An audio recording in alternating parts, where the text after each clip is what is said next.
ꯅꯨꯡꯁꯤꯕꯤꯗꯨꯅ Manipuri entertainment ꯆꯦꯅꯦꯜꯕꯨ subscribe ꯑꯃꯁꯨꯡ like ꯇꯧꯕꯤꯔꯝꯃꯨ꯫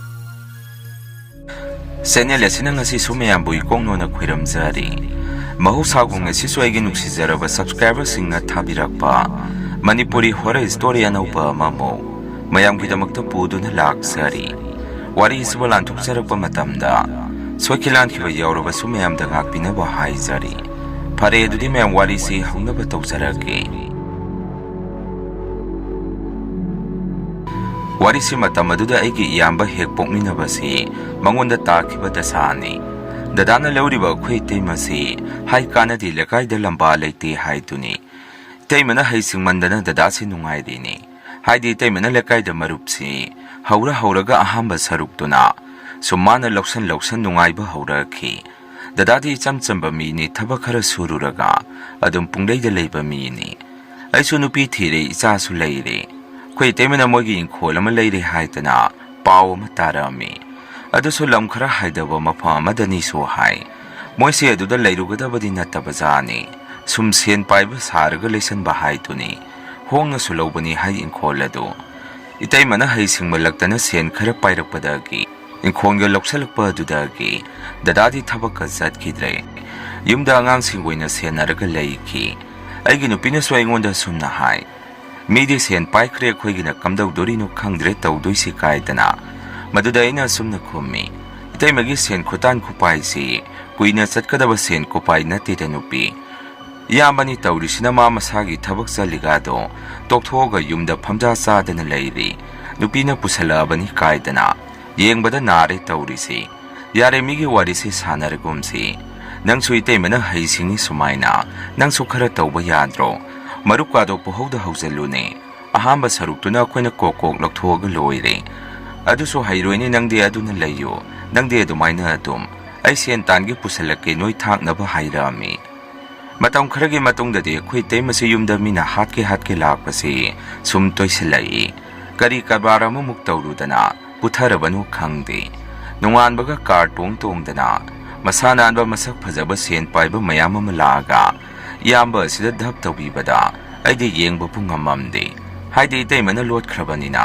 ꯗꯗꯥꯁꯤꯗ ꯑꯗꯨꯝ ꯇꯥꯍꯧꯔꯦ ꯍꯥꯏꯖꯕꯅꯤ꯫ ꯑꯩꯒꯤ ꯅꯨꯄꯤꯗꯁꯨ ꯑꯩꯅ ꯋꯥꯔꯤ ꯁꯥꯏ꯫ ꯑꯩꯅ ꯍꯥꯏꯗ꯭ꯔ ꯆꯨꯝꯗ꯭ꯔ ꯏꯌꯥꯝꯕꯁꯤꯅ ꯄꯥꯏꯔꯤꯕ ꯁꯦꯟ ꯈꯨꯄꯥꯏꯗꯨ ꯃꯇꯝꯗꯨꯗ ꯅꯤꯌꯣꯝ ꯆꯨꯝꯈꯤꯗꯦ ꯍꯥꯏꯗꯅ ꯏꯇꯩꯃꯁꯨ ꯃꯁꯛ ꯎꯒꯦ ꯐꯪꯈꯤꯗ꯭ꯔꯦ꯫ ꯃꯣꯏꯅ ꯍꯧꯖꯜꯂꯨꯔꯤꯕ ꯃꯔꯨꯞ ꯃꯌꯥꯝꯗꯨꯅ ꯀꯝꯗꯧꯗꯣꯔꯤꯅꯣ ꯈꯟꯕꯗ ꯑꯩꯗꯤ ꯀꯣꯛꯄꯨ ꯉꯥꯎꯔꯦ ꯍꯥꯏꯔꯛꯑꯝꯃꯤ꯫ ꯑꯩꯒꯤ ꯅꯨꯄꯤꯅꯁꯨ ꯗꯗꯥ ꯏꯇꯩ ꯍꯣꯏ ꯏꯆꯦ ꯍꯣꯏꯗꯤ ꯁꯤꯗꯕꯨ ꯂꯩꯔꯔꯣꯏ ꯍꯥꯏꯕꯅꯤ꯫ ꯃꯣꯏꯒꯤ ꯏꯪꯈꯣꯜ ꯑꯃ ꯂꯩꯔꯦ ꯍꯥꯏꯗꯅ ꯊꯥꯏꯅ ꯇꯧꯅꯈꯤꯕꯗꯣ ꯑꯗꯨꯒꯤ ꯃꯐꯝ ꯑꯗꯨꯗ ꯑꯣꯏꯅ ꯂꯩꯔꯨꯔꯅꯤ ꯍꯥꯏꯕꯅꯤ꯫ ꯁꯤꯁꯨ ꯃꯆꯥꯅꯨꯄꯤ ꯑꯍꯜ ꯑꯗꯨꯗ ꯍꯪꯕꯗ ꯍꯥꯏꯗꯣꯔꯛꯄꯅꯤ꯫ ꯑꯩꯅꯗꯤ ꯃꯐꯝꯁꯦ ꯌꯣꯟꯊꯣꯛꯈ꯭ꯔꯕꯣ? ꯁꯤꯅ ꯀꯝꯗꯧꯕ ꯍꯪꯕꯗ ꯌꯣꯟꯗ꯭ꯔꯤ, ꯁꯤꯗꯤ ꯕꯕꯥꯅ ꯌꯣꯟꯁꯤ ꯌꯥꯗꯦ, ꯏꯃꯥꯅꯗꯤ ꯃꯐꯝꯁꯦ ꯌꯣꯟꯊꯣꯛꯑꯝꯃꯒ ꯑꯥꯒꯤꯗꯨꯗ ꯂꯩꯔꯨꯔꯁꯤ ꯍꯥꯏꯕꯅꯤ꯫ ꯑꯗꯨꯕꯨ ꯕꯕꯥꯅ ꯃꯐꯝꯁꯤꯗꯤ ꯁꯨꯛꯌꯣꯟ ꯍꯦꯛ ꯌꯣꯜꯂꯣꯏ ꯍꯥꯏꯗꯅ ꯏꯕꯦꯝꯃꯅ ꯑꯩꯉꯣꯟꯗ ꯄꯥꯎꯗꯨ ꯇꯝꯃꯛꯏ꯫ ꯑꯩꯅ ꯑꯃꯨꯛ ꯑꯥꯒꯤ ꯊꯥꯏꯅ ꯏꯪꯈꯣꯜ ꯑꯃ ꯂꯧꯏ ꯇꯧꯕꯗꯨ ꯑꯗꯨꯕꯨ ꯌꯣꯟꯗ꯭ꯔꯤꯕꯅꯤ ꯃꯣꯏꯕꯨ꯫ ꯑꯁ ꯒ꯭ꯌꯥꯟ ꯃꯦꯟꯒ ꯑꯃꯇ ꯇꯥꯛꯄꯣꯠꯇꯦꯗ, ꯃꯣꯏꯁꯨ ꯃꯣꯏ ꯊꯣꯛꯄꯅꯤ ꯍꯥꯏꯔꯛꯑꯝꯃꯤ꯫ ꯃꯁꯤꯒꯤ ꯃꯇꯨꯡ ꯅꯨꯃꯤꯠꯇꯨ ꯑꯌꯨꯛ ꯑꯉꯟꯕꯅꯤ꯫ ꯏꯇꯩꯃꯒ ꯗꯗꯥꯁꯤ ꯉꯟꯇꯥꯅ ꯃꯣꯏꯁꯤ ꯃꯐꯤ ꯃꯔꯣꯟ ꯌꯣꯝꯁꯜꯂꯒ ꯀꯔꯥꯏꯗꯅꯣꯃ ꯆꯠꯅꯕ ꯊꯣꯔꯛꯄꯗꯣ ꯑꯩꯒ ꯊꯦꯡꯅꯔꯝꯃꯤ꯫ ꯑꯩꯅꯁꯨ ꯃꯣꯏꯗ ꯗꯗꯥ ꯑꯌꯨꯛꯁꯤꯗ ꯅꯣꯏ ꯄꯨꯂꯞ ꯍꯧꯅꯔꯒ ꯀꯗꯥꯏꯗ ꯆꯠꯀꯦ ꯍꯥꯏꯔꯤꯅꯣ? ꯆꯠꯂꯁꯨ ꯃꯐꯝꯗꯨꯗꯤ ꯑꯩꯉꯣꯟꯗ ꯇꯥꯛꯑꯝꯃꯨ꯫ ꯏꯆꯤꯜ ꯏꯅꯥꯎ ꯌꯥꯝꯕ ꯅꯠꯇꯦ, ꯑꯩ ꯑꯣꯏꯔꯣ ꯗꯗꯥ ꯑꯣꯏꯔോ, ꯍꯌꯦꯡꯋꯥꯏ ꯍꯣꯛ ꯈꯨꯗꯣꯡꯊꯤꯕ ꯑꯃ ꯇꯥꯕꯗ ꯏꯆꯤꯜ ꯏꯅꯥꯎ ꯃꯐꯝ ꯈꯪꯅꯔꯣꯏ꯫ ꯑꯗꯨꯒ ꯑꯃꯅ ꯅꯣꯏꯅ ꯁꯨꯃꯥꯏꯅ ꯌꯨꯝꯁꯦ ꯊꯥꯗꯣꯛꯑꯒ ꯆꯠꯈꯤꯕꯁꯤ ꯃꯁꯤ ꯑꯩꯗ ꯀꯌꯥ ꯄꯥꯝꯗꯕꯅꯤ꯫ ꯃꯔꯝ ꯍꯥꯏꯕꯨ ꯅꯨꯡꯇꯤꯒꯤ ꯁꯤꯗ ꯁꯦꯟ ꯊꯧꯕ ꯂꯥꯛꯑꯝꯕꯁꯤꯡꯗꯨ ꯍꯧꯖꯤꯛꯇꯤ ꯑꯩꯉꯣꯟꯗ ꯂꯣꯏꯅ ꯇꯥꯔꯛꯇꯣꯔꯕꯅꯤ꯫ ꯃꯣꯏꯗꯅ ꯑꯩꯅ ꯑꯃꯨꯛ ꯀꯔꯤ ꯍꯥꯏꯅ ꯈꯨꯝꯃꯣ ꯍꯥꯏꯔꯤꯅꯣ? ꯑꯩꯒꯤ ꯋꯥꯗꯨꯗ ꯏꯇꯩꯃꯗꯤ ꯑꯁꯦꯡꯕ ꯇꯥꯛꯊꯣꯛꯅꯤꯡꯗꯕꯒꯤ ꯃꯑꯣꯡꯗ ꯏꯄꯥꯝꯗ ꯂꯩꯔꯨꯒꯦ ꯇꯧꯕꯅꯤ, ꯑꯥꯗ ꯃꯇꯝ ꯈꯔ꯫ ꯃꯣꯏ ꯂꯥꯛꯑꯒꯁꯨ ꯑꯁꯦꯡꯕ ꯇꯥꯛꯎꯅꯨ, ꯑꯅꯥꯕ ꯑꯃꯒꯤ ꯑꯥꯗ ꯂꯥꯌꯦꯡꯕ ꯆꯠꯈꯤ ꯍꯥꯏꯌꯨ ꯍꯥꯏꯔꯛꯏ꯫ ꯑꯩꯗꯤ ꯑꯗꯨꯝ ꯈꯪꯉꯤ ꯏꯇꯩꯃꯅ ꯍꯥꯏꯔꯤꯕ ꯋꯥꯗꯨ ꯑꯔꯥꯟꯕꯅꯤ, ꯃꯆꯤꯟ ꯊꯤꯔꯤꯅꯤ ꯍꯥꯏꯕꯁꯤ꯫ ꯃꯔꯝꯗꯤ ꯏꯇꯩꯃꯒꯤ ꯃꯄꯥꯝꯂꯣꯝꯗꯨꯁꯨ ꯑꯩꯅ ꯃꯁꯛ ꯄꯨꯟꯅ ꯈꯪꯉꯤ꯫ ꯀꯩꯁꯨ ꯃꯣꯏꯒꯤ ꯂꯩꯐꯝ ꯖꯒꯥ ꯂꯩꯔꯣꯏ, ꯄꯤꯛꯈ꯭ꯔꯕ ꯌꯨꯝ ꯑꯗꯨꯗ꯫ ꯑꯗꯨꯅ ꯑꯩꯅ ꯗꯗꯥꯗ ꯑꯃꯨꯛ ꯁꯨꯝꯅ ꯍꯥꯏ, ꯗꯗꯥ ꯑꯁꯦꯡꯕꯗꯤ ꯇꯥꯛꯑꯝꯃꯨꯀꯣ ꯑꯩꯅ ꯍꯥꯏꯔꯤꯁꯤꯅꯤ ꯍꯥꯏꯔꯛꯑꯝꯃꯤ꯫ ꯃꯣꯏꯁꯦ ꯑꯗꯨꯝ ꯃꯔꯤ ꯂꯣꯏꯅ ꯊꯣꯛꯈ꯭ꯔꯦ꯫ ꯀꯣꯟꯅ ꯗꯗꯥꯁꯦ ꯑꯃꯨꯛ ꯍꯟꯖꯜꯂꯛꯑꯒ ꯑꯩꯉꯣꯟꯗ ꯁꯨꯝꯅ ꯍꯥꯏꯔꯛꯑꯝꯃꯤ, ꯏꯕꯣꯆꯥ ꯅꯌꯥꯝꯕ ꯅꯨꯄꯤ ꯃꯄꯥꯝꯗ ꯆꯠꯄ ꯅꯠꯇꯦ, ꯑꯩꯈꯣꯏꯒꯤ ꯏꯪꯈꯣꯜ ꯂꯩꯔꯒ ꯊꯝꯃꯤ ꯍꯥꯏꯗꯣ ꯑꯗꯨꯗꯅꯤ ꯂꯩꯕ ꯆꯠꯂꯤꯁꯤ꯫ ꯑꯥꯒꯤꯗꯨꯁꯨ ꯌꯨꯝ ꯀꯩ ꯃꯐꯝ ꯃꯔꯥꯡ ꯈꯪꯕ ꯅꯠꯇꯦ ꯂꯩꯔꯨꯗꯣꯏꯁꯤ꯫ संगोन मानब युम मतेक दुदनी लेरुदोइसी फरेदो चलुखिगे इनाउना फना फनब खर सिलमो नयाब मरक मरकते लाके सिदा हाइरमदुना ददासी थुना मुक थोखी हाइबगा तौबगा मोय हेक थोखिबगा सेन थौब सिंग असिना क्यू हेक्ता लेंगाखी अइगोंदसु नयाब लेखिब्रा नतै मदुना कराइदा लेखि हाइदना हंगबा हौरई अइसु मोयना हायु हाइरमबा वादो दुम हाइबिरामी अनाबा अमा यावदना आदा लायिंगबा पुलप चटख्रे नोइना सिदा सेन थौब लागसु करिसु कानररुइ हाइदना मदुदा अइगोंदा दुम साउदुम साउजलमगा चटखी अइसु अइगी मचिंगसिगा इसाना इसा फाथाजबा नतना उपाय करिसु लेरमदे मसिगे मतुंग कुइरे मोइगा अखोइगे इ पाउ फाउनखिदबा अदुबु नोंगमदे अइना थबक चलुरगा युमदा हलकपदा अइगी नुपिना अइगोंदा Sumana हाइरई इतैदो ngasai nang halakpa ngairambani hojita sakhida ngairi aina amuk kaidobagi lainege kari leirage hangami aigi nupina so muk khangdeda moina leiriba mafamdu tamnei haibra kaino moi leiba ngamdre hai masa nupi ahal akhoi ibe madusu ahingda nupa amana kauthoe haidana angangdo mapanda thokige ta tawi hai adaido yumsu kya ta da mali moina leirido अदुदा सुम ददागा वा मताननिंगी हाइदना इतैदो फना कुइना ngaइजरमबनी अइना मो इस कैनोने हारिदुबो सिदना सेन थौबो मिना मोइसा कोइतान तानाबा आदना बुटना मो कोइतान तानारजारो ओइता पादबो वादो ngangaनु हौजिक मतमदबो कराइदगी लाइटिन फुदनो ngaurabani moi loina sena makok loina sabani तानिंगदे आई सि हारमदुना इसु मनुंगदा sangai नुमितोदा ददा से ला अमबो मतुंग मथंगी नुमित अमदसु अमुक ऐ लाकप ngaइदुना लेरामी ऐसु ngahak फमिनारे अदुगो वारी वताइदो तौनारामी ददाना सोइंगोंदा सुमना हाइरई इबोसा नंग मतम खुरा नयामबगी द लेमिनारुसी अखोइ खक्ता आदा लेबदु नुंगाइत्रे मफमदो होंगे हाइदना लौरुबबो नातै सादबा यामना साथीबो मफम जगा अमख कोइरामे यारगदि नंग मतम खुरा नयामबगा आदा लेमिनारुसी हाइरई ऐना सोमो अस अदु यारोइदा ददा ऐ थबक चलिसिदि सिदा मोय आंगांसिंग खक्तना कमाइना थनमदोइनो अदुगी वादनतना थबक लेपा यारोय नोयादा लेबा नुंगाइत्रगन सिदा कोक लेरु लाउ सेन थौवा मिसु क्या इलाक लाक्त्रबनी हौजेक्ति लासु हानदौना दुम ngangnौ हाइरामी ददाना मुक इबोसा सिदा लाकपा याखिरोय आदा नतै मदो अंगाउबि दौना लेहौरे चाखुमदा फौ मखोंग हमजलमे अइना फुबदा मा मसासि नचदबदौना कनागुम्बा अमगी मोंगदा वा लांगसु यामना ngangi अइगी मफमनि कुसिनि नोइना सिदा कैदौबगी लाइनो नोय अमममता हातकनि कायदना अंगाउबि दौना वासु यामना ngangi नेयाम किरेदि नंग नतना तानाफमसु लेइते यारगदि नंगना आदा मतम खरा लेरगा तौरिदो करिनोदो अमुक्ता येंगु लाउ हाइरई ऐसो ददाना अदुमना हाइजमनबदुदा सुमना खुम्मि ददा ए अहिंग लेकपदि ngammoy अदो ए लाक्ते लागे अदुदा करिनोदो तानरसि लाइटिनगा खरा खोइरम थोउ याद्रो नोइसु नुमिथा फबा फतबा कमता थीदे हेक्ता सदखि फरे ऐ थबक कोमंगा सत फाउजलागे अदुवा करिनोदो तानरसि मसिगी मतुंग ऐसो नोंगमदे ऐगी थबकतो काइथोगा ददाकी मनाक्ता चटपिरामी लमदुसु चंगिखै लोइ खंबा नाइते गारी फौ अदु यौनो थौजनबियु कनामता यादे अदुना मतेक अमदे ऐसे खोंगना सांगना चंगाई उचिना चिन मोइना लेरिबा युम मपादु यौरे मोइ थोंगान चंगफम अदुसु इसोंग हेक सोंगागा उबदैदि सादा करिनो मि तौ तौई ममांगदना चिंग अमसु लै चिंखोंग मयादनि हाइबा याय अदुगा मखारोमदा लबुक ngaktani युम्बो मोइ खक्ता ताबगुमनासु तौई ऐसु चंगसले अदुदा ददा सोइ लाकपु उबदुदा हरा हरौ इबोसा लाबा लाओ लाओ फमु सालु लके हाइरई ददागी मसानुपि अहली बे मदुसु कका कका हाइदना अंगांगदसु ऐ उबदा हराउ मंदना कपामी अतोंबदुदि तैमगी मपामदा थंखरे हाय ददागी मसानुपि अहल लखोइ बे मना ऐ उबदा सुमना हाइरई कप कप तुना कका बाबा इमादा युमदा हल्लसी हायु ऐ सिदा लेबदा यामना कीजै कका होरेन कका हनखिबदा ऐसु यावरागे ऐ सिदा लेनिंगदिये हाइरई ऐसु अंगांग अदुगी मतौ अदुदा यामना साथीना नुंगाइतबा अमा पोखि थमोइदा ऐसु दम होय होय होरेन ककागा पुना हल्लसी आदा मतौ खरे लेरुरसी सि हाइरगा अंगांगदु थेमामी ददाना चा गिलास अमा पुथोरक्तुना अइंगोंदा पिरई ऐसु फमे ngehak मपान अदुगा ददागा कै कैनो वारी खरा तौई अइना सुइतै मदि उदेना हंगुबदा ददाना नतै मदि ngaure हौजिक सो कराइदा लेखिबनु खंद्रि ऐसु मोइना तौरमिबा सिंग अदु उबदा मंग सब हेक मानरामी ngayaki matong अखोइ तैमसे मसम मनाइ फा फाबा मखै मखोइगी थुंगा लोमदगी Sangai aduga ai ubada nang kanano nang chu sida leiba laira leyu nungai bani horen numidang kaidoraki yengo si hairamaga nongmi imungda changki aisu wakhanda kainuni tawramiba singsibo manglane khalami dada su dada hiyengmak yumda hannaba tawsi kainu sida noina tawramiba singsibo ada leirurasi sien thobo lakpa mi kiringai noi sida loina siba tare hairami dada na su ibosa nayamba yamna ware haidana kapai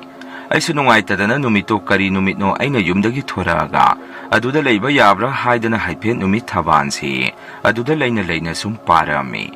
leibada kasu kairamdaba aduda aisu numitudi aduda leibirage ningami yumda swaina aigi nupida aduda oiramiba singdo wari tawi maduda masu punga khekngai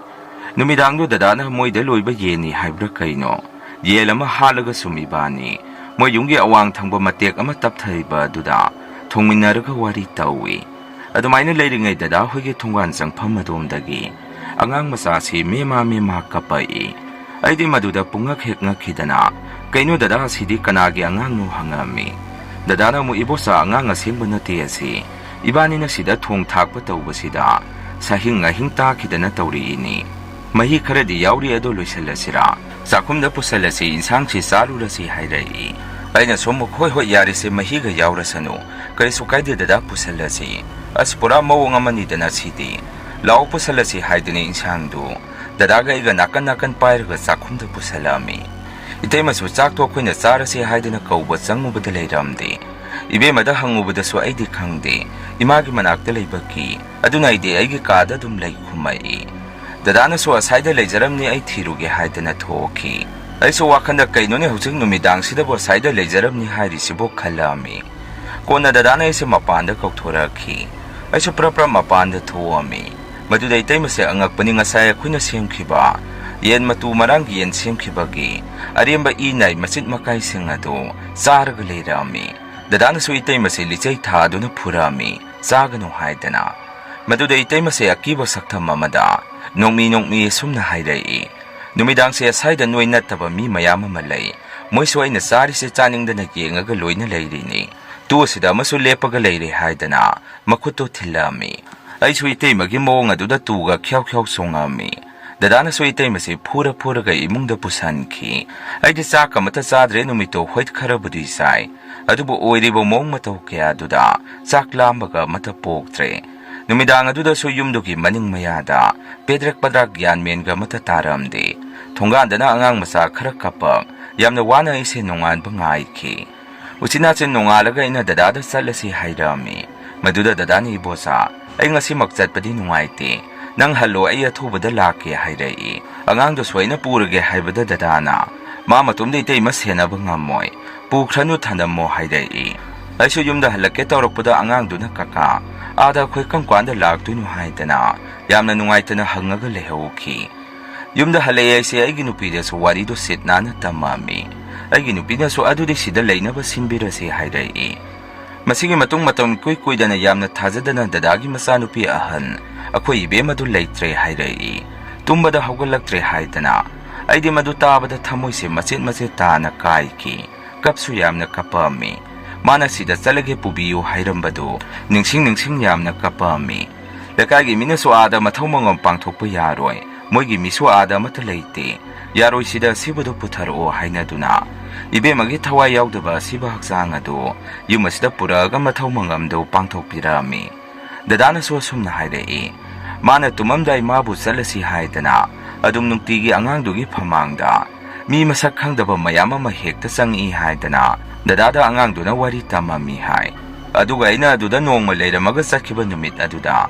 dadada baba kakadu chatkre aichu chaninge ada haidana yamna sonjarami hai itei masu sida puraga laying thokpirami aduga moyagi yumadu so laifam kanba yumma makha koirami adaida law uraga hana matei manau ahal ani khang yumadu da leirami hai moiso aduda loina mafam marang khangdana leikhide hai madugi matung khulladai da taba mi amana inkoldo hongna leibaduda inkondo hangna leibaduda itei mahoi da hoida jonsan birakpo hoirami itei maso sida thambadagi gyan tamna lai adubu nungsiraba gi sanupi ahaladudi ada ningamdana dum chingkhonglam hang aduda lehaure mathwai mamido mayam ahambagi wari si matang asayda loizari. Ani subo wari si muk mayam da kudon tamjari. Aigi mingsi rumita kaujay. Huji isagi sahina kuntra tarung muk sujari. Aigi lepamasina moirang asomdagini. Wari si tabada mayam na ibu lana lobi gadra haibadudi kangjadre.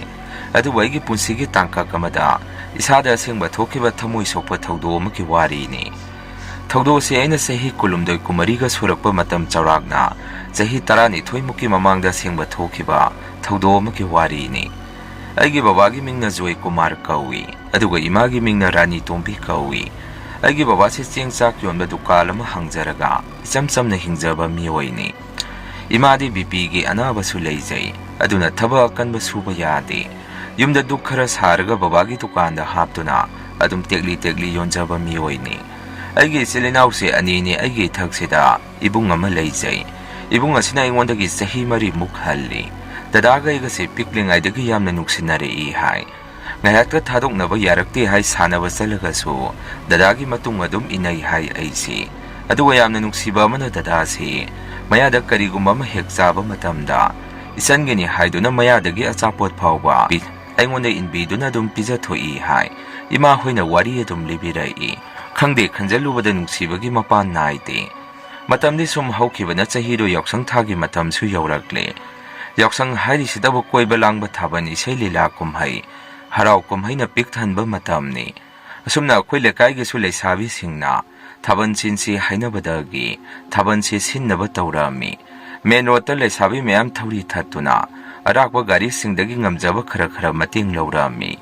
Laiba gari ayamba lupa 10 na singba ngamjaba pibirami.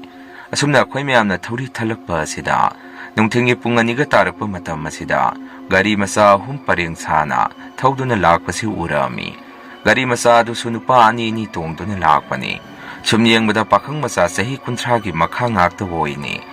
Khoigi thauri thaliba duda makhoise sangsalakuna kari na wari khara dum leisabi mayamga sanarami. Sumna tawrakpasida ektiba angangba thawrakpa nupa aduna aigi number piu nirai. Matam aduda ina pariba phone adusu Nokia gi keypad phone aduni. Aigi number hangiba nupa adu masak adum phajai. Kulai kuchu oiraga wang chawi. Leisa phakang haibasi number hangnaba mahusani. Aduna iswaigi number adu nupa adu da piki. Asumna number longnabadagi nupa siga iga tamna pau phongnaba haurai. Asumna pau phongnarakpa asida nupa aduna magi maming Roman kawi. Adumaina magi masakto taksarai. Nupa asina ingondagi sahi 5 muk handuna leirami. Masak sumandabagi wani nupa do sahi 9 muk suduna leirami. Maga igasi imong manunggi matangda su wayamna hangnarami. Mana haibagi matungina magi lamse khumbong asomdagi ni hairai. Aduga masi machimanaw ani sudi matomda pokpani. Mama mapa loina suna leiri. Yumda leiri basi mama mapa amadi maga makoy ahum khaktani so hairami. Aduga makhoigi imong asina akhoigi imongdagi khara safabati mali. Yamna ka hena mondo monte ki punsi natragasu mahaki mapa adu college ki wajani. Aduna adum chaba thakpa watabai imongni.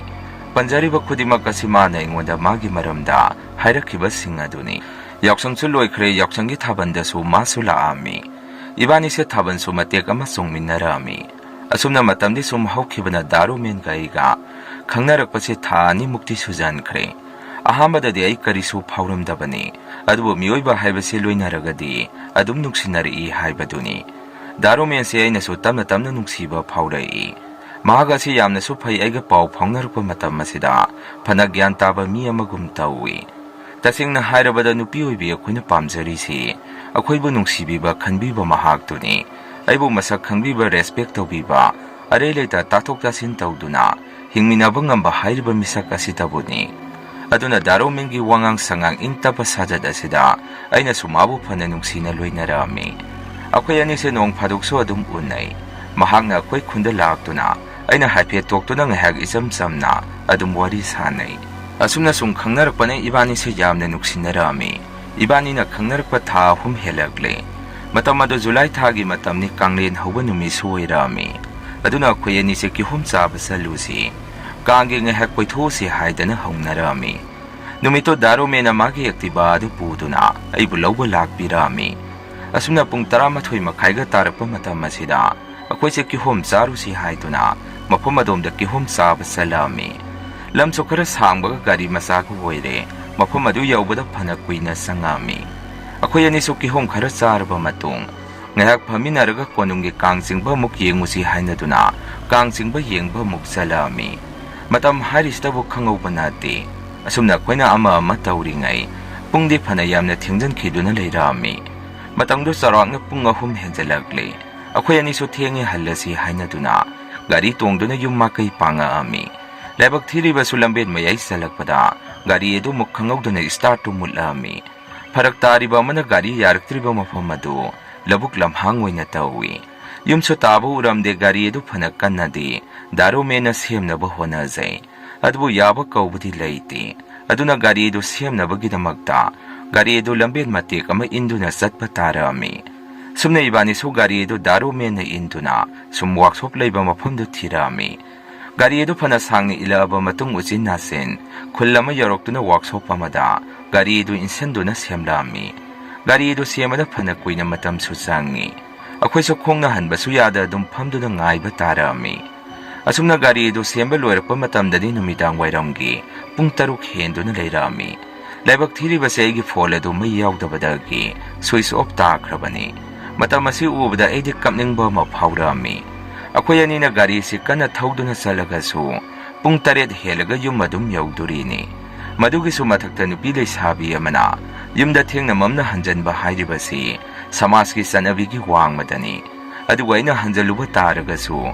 aigi yumgi baba ima amadi ibung aduna nganglakadaba adu khanbada aise kok asi mathane yomami daromena di aibu kana yumda thinbige haijabani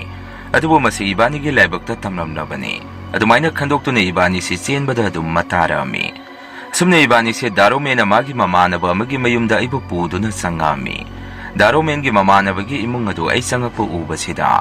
haraubagi mahut ingak ngakpagumna tawi aibu kau ngangbadi adum tawi adubu miyoiba haibasi mideng na yengda dum kharadi khangi haibaduni daromengi mamanabagi mamadu ai ubada yamna nungaitana yengbagi matawgumna tawi aduga aibu ka amada thamamduna daromenga magi mamanabagasi tumina wajuju tanabagi mawongse tarami thoina ina hek khangjaluragasu yumda pau pinaba wari sabani hekta khumai asumna numitudi adum haujankhre mathangi nongkhe nganbada daromengi imasi nupi ani emaga khoibu lawba lakpirami daromen huigi yum yorga ise ka amada moina pusanduna thambirami makhoi mari matara khangde lesabi maungna ha kharasu laktuni leirami lesabi emana engoda onsanduna inamasi akhoi lengsu mali tamoro mengi maramde inamabu hana phajana khangaudrabo hangai aisumagi wahang aduda kokse ngauduna kari matangi no hairisibo hangi lesabi aduna muk inamaise daromen hoiga hek yum thangnaba yum asidagini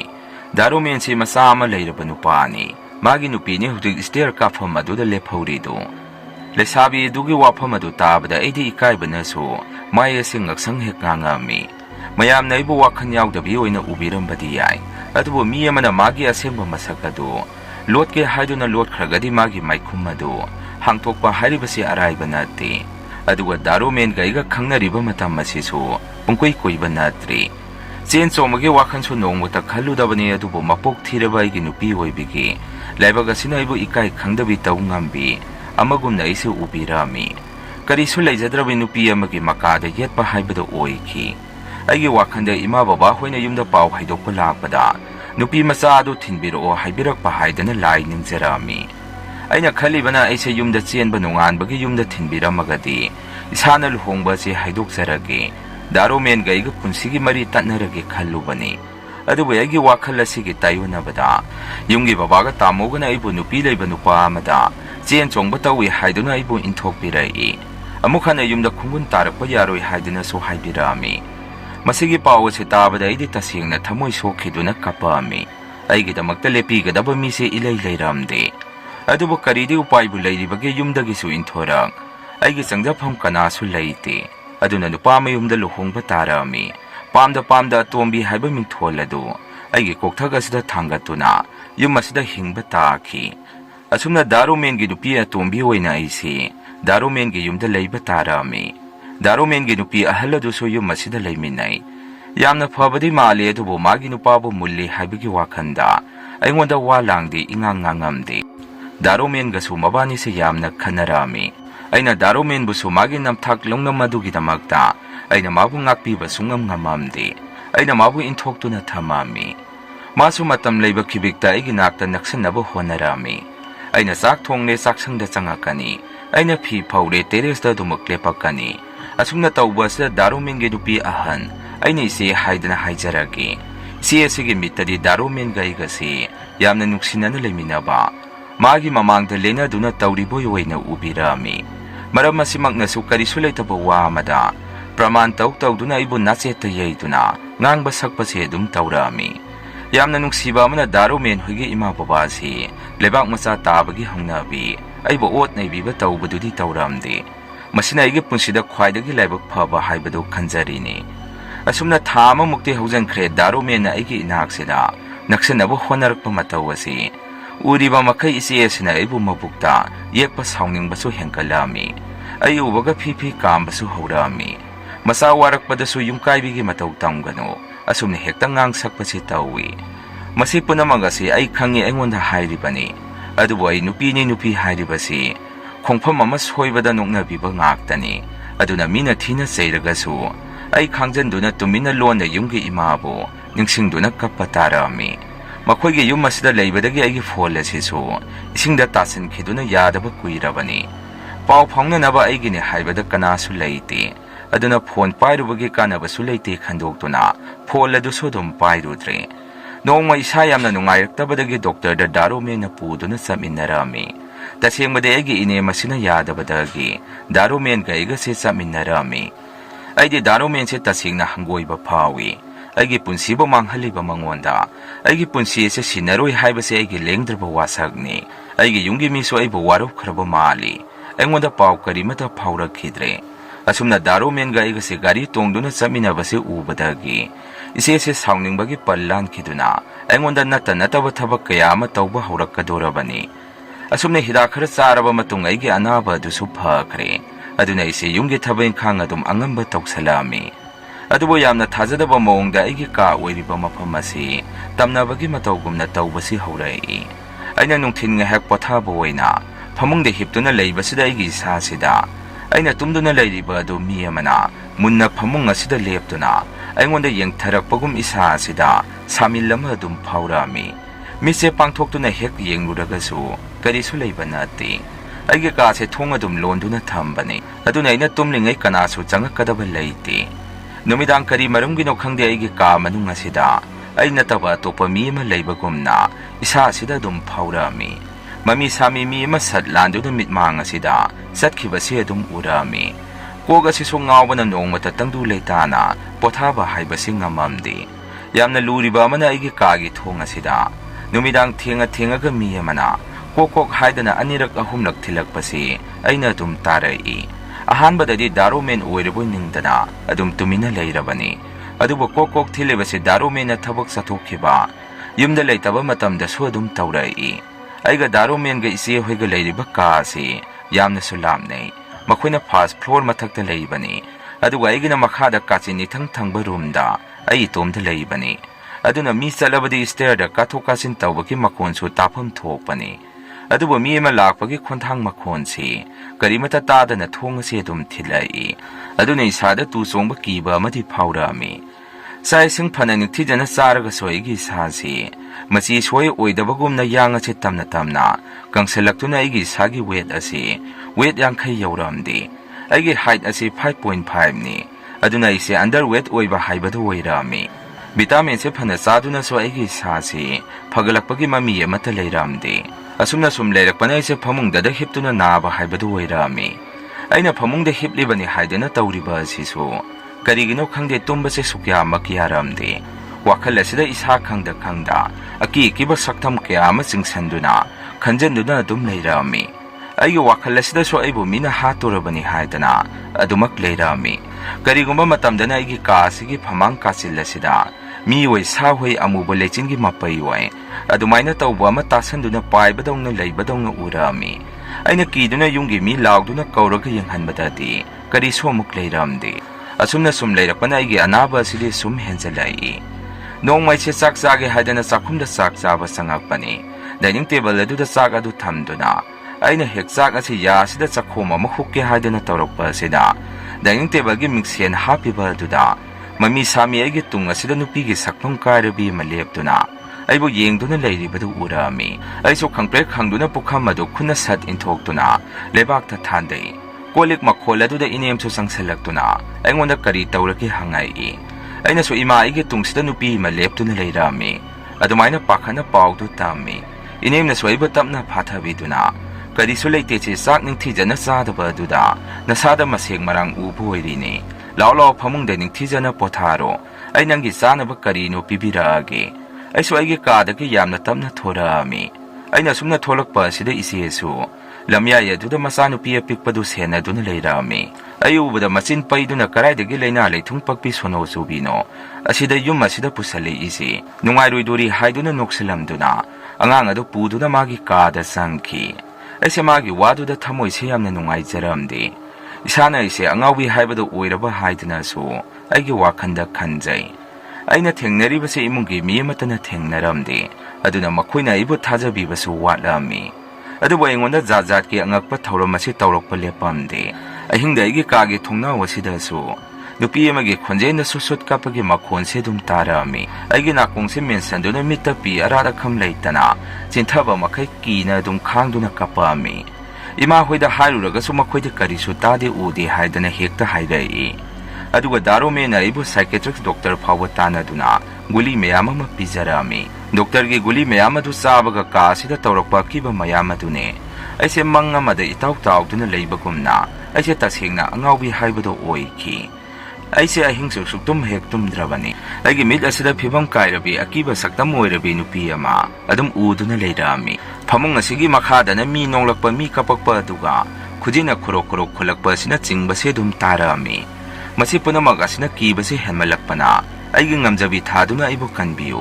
nupi amana ibu hatkadore haibana singba kana lauduna iche yum mathak makhadu question hekchen ba makai khangami aigi asigumlaba angawbi amagi saktam masida aigi nupagi imung asina su aibu yum asida leheningdrabani adubu aibu hek tan thorokpasu yada dum tumina wa tana duna laikre aisa sorok thokpasi adum khara dum haurakle thengnaba mi kharada nupi amana ibu hatke tanarakle nakhusu siningdragadi selhoro haidana lauksalambasu hek yawi lekaigi minasu wafam adu aigi imung asida tamnarakpasu yawrabani maramasna daromen hoige imung asina aina tawriba singasda lekai mamangde ikai phiru khumba haibadu oirami aise mapalema thondanabani haiduna aibu aigi phamung asida chena punduna thambirami asumna aigi anaba sidi phaba kawba leiramde hena dum hengalai sai tumna khujina khochenjaba yana mi chike tawba asumna tawrakpasida aigi inakasida mi sangba kinarami adu baigi punsi esina hingliba makai kawba ngamlaroidaba mana aigi imana baba amadi tasauda ibu muktang lakhwat piragadi haidana dum takpase tawrami hai haijabagi wani masa namabu mama mapa mabung oibasingna kayam kuina inthokpa ngamgani sauribani haiduna aibu inthokibadu makhoisu ningamdana leiringai matam masida ai ngawre habigi pawse muktarami hanadagi kharaga saurga leirambaga babaga dadaga se daru men hoigi yumda aibu lawbu lakpirami masina ige khwaidagi lebak phaba numit haibadu oiki aigi leiramiba phibam adu ubada babaga dada huisu moisu thamoi kairami numito khana chainaba mayam amasu thoki aduga dadana aibu yumda namduna purai aigi phibam adu ubada imade o khongna kapami dadaga babaga na so aibu ubada thamoi sokna nungaitaba poki aigi yongi tawduda ima su chingna duna imane ima pokpa pupu haida aibu puduna pupuda aigi anabasi yenghalami akoi pupusi maiba ahiba mani aduna aibu ningthijana pupuna layengbirami pupuna haibada aigi loinabi isi aduna aibu yum madudagi sakhinaba yum maduda leiba ngamdanaba punamak ase tawrakpani hai pupuna aibu thangja tare changna laise leptana khuram thokpiba asida aigi wakhanse kharadi tamna tarakpa haurami aigi mid asida toina uramba nupi aki akhang sing adusu uba lepkhirami pupuna haibada daromengi nupi ahalladuna aibu ngawna phaina chanaba leiwa tinwa mahai posem kayama aingonda tawbiduna aigi mimana draba phiba madu oirakhibani haidana pupuduna haibirai asumna pupuna aibu tha hum changna laying bibadagi aise hanagi punsida muk hanjalakpa ngamjakhi Asumna aina hanagi punsida hanjalakpa asida aigi imung asi yamna haraujarami. Aina naba kharak pharakpada darumengi mathakta case ama thangatuna phana kuina case hoknaraba matung kona thangda darumen ga igase punsi chupagi hoina divorce tongna-khi. Masidagi akhoi imungse santi phangba haibadu wairami. Aigi wari se targa mayamna nokna bigadra haibadudi khangjade. Adubu nupi ama waina aigi famda takiba dasa adu aigumba nupi amatada tahaningdabadagi mayamgi minakong kitang wairagaso singnaba haidana wari si mayamda tamjarakpani. Masini mayam ngasigi riyan horror story. Mathangi wari thagalakpada mayam puna thengnarasi. Ngasigidi mayamdagi kainanaba bidya lauzari.